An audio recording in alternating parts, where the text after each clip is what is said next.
Pride and Prejudice by Jane Austen. Chapter 3.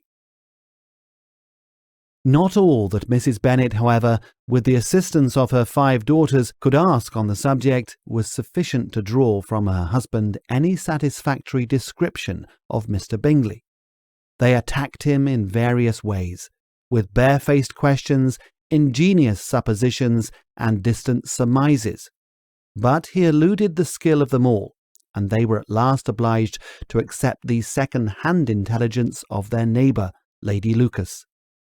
Her report was highly favourable. Sir William had been delighted with him. He was quite young, wonderfully handsome, extremely agreeable, and, to crown the whole, he meant to be at the assembly with a large party. Nothing could be more delightful. To be fond of dancing was a certain step towards falling in love, and very lively hopes of Mr. Bingley's heart were entertained. "If I can but see one of my daughters happily married at Netherfield," said Mrs. Bennet to her husband, "and all the others equally well married, I shall have nothing to wish for."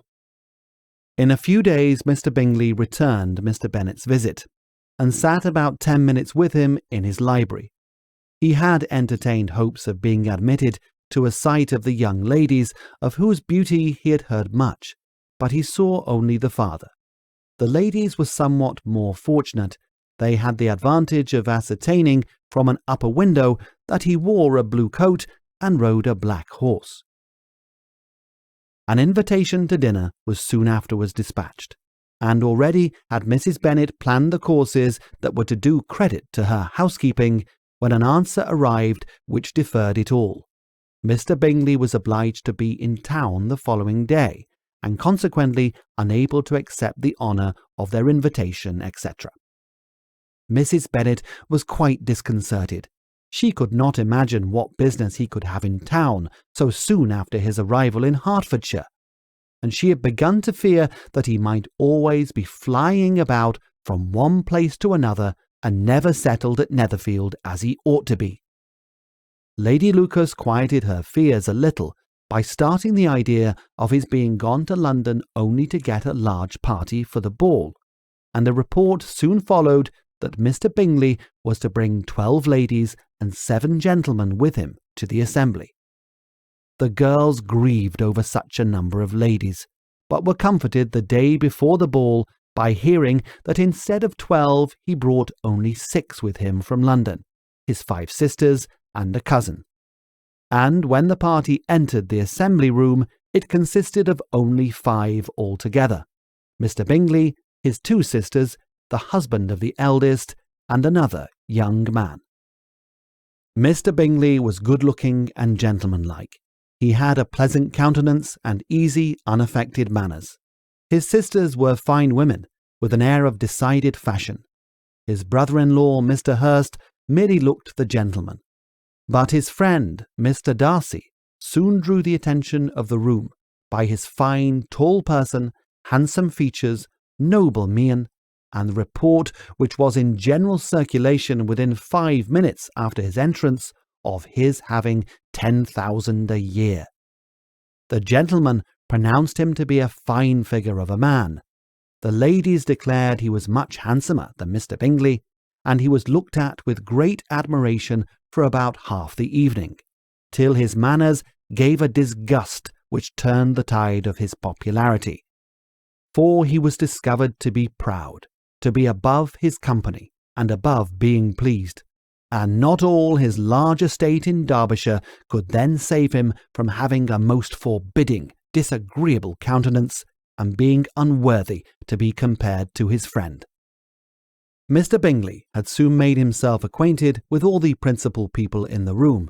He was lively and unreserved, danced every dance, was angry that the ball closed so early, and talked of giving one himself at Netherfield.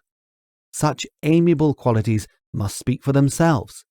What a contrast between him and his friend! Mr. Darcy danced only once with Mrs. Hurst and once with Miss Bingley, declined being introduced to any other lady, and spent the rest of the evening in walking about the room, speaking occasionally to one of his own party. His character was decided. He was the proudest, most disagreeable man in the world, and everybody hoped that he would never come there again. Amongst the most violent against him was Mrs. Bennet, whose dislike of his general behaviour was sharpened into particular resentment by his having slighted one of her daughters.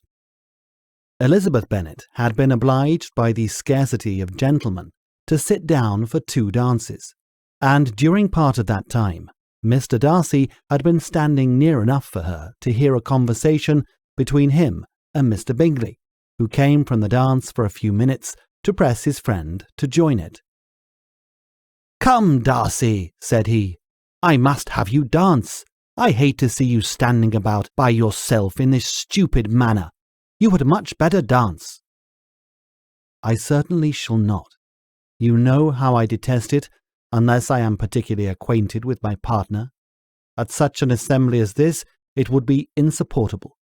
Your sisters are engaged, and there is not another woman in the room whom it would not be a punishment to me to stand up with." "I would not be so fastidious as you are," cried Mr. Bingley, "for a kingdom. Upon my honour, I never met with so many pleasant girls in my life as I have this evening, and there are several of them you see uncommonly pretty." "You are dancing with the only handsome girl in the room," said Darcy, looking at the eldest Miss Bennet. "Oh, she is the most beautiful creature I ever beheld. But there is one of her sisters, sitting down just behind you, who is very pretty, and I dare say very agreeable. Do let me ask my partner to introduce you."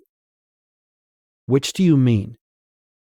And turning round, he looked for a moment at Elizabeth, till, catching her eye, he withdrew his own and coldly said, "She is tolerable, but not handsome enough to tempt me. I am in no humour at present to give consequence to young ladies who are slighted by other men. You had better return to your partner and enjoy her smiles, for you are wasting your time with me."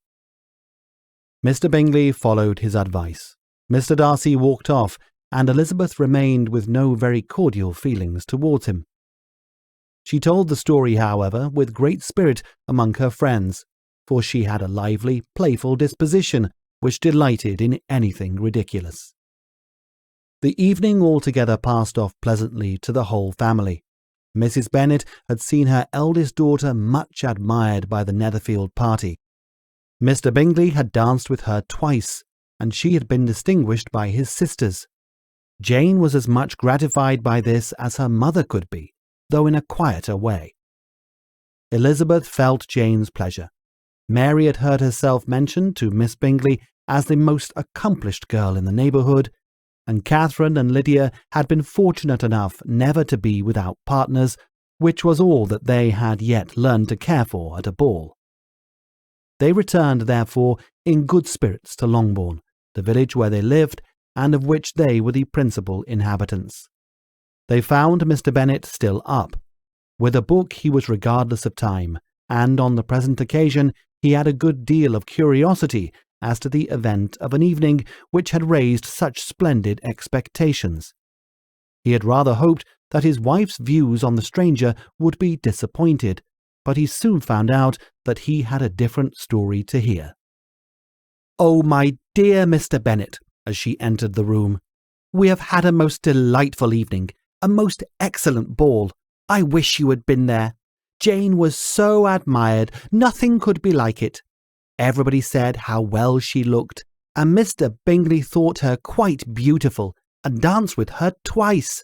Only think of that, my dear, he actually danced with her twice, and she was the only creature in the room that he asked a second time. First of all, he asked Miss Lucas. I was so vexed to see him stand up with her, but however, he did not admire her at all. Indeed, nobody can, you know, and he seemed quite struck with Jane as she was going down the dance. So he inquired who she was, and got introduced, and asked her for the next 2. Then the 2/3 he danced with Miss King, and the 2/4 with Maria Lucas, and the 2/5 with Jane again, and the 2/6 with Lizzie, and the Boulanger. If he had any compassion for me, cried her husband impatiently, he would not have danced half so much. For God's sake, say no more of his partners. Oh, that he had sprained his ankle in the first dance. Oh, my dear, I am quite delighted with him. He is so excessively handsome, and his sisters are charming women. I never in my life saw anything more elegant than their dresses. I dare say the lace upon Mrs. Hurst's gown—" Here she was interrupted again. Mr. Bennet protested against any description of finery. She was therefore obliged to seek another branch of the subject, and related, with much bitterness of spirit and some exaggeration, the shocking rudeness of Mr. Darcy. "But I can assure you," she added, "that Lizzie does not lose much by not suiting his fancy, for he is a most disagreeable, horrid man, not at all worth pleasing. So high and so conceited that there was no enduring him. He walked here and he walked there, fancying himself so very great. Not handsome enough to dance with. I wish you had been there, my dear, to have given him one of your set-downs. I quite detest the man.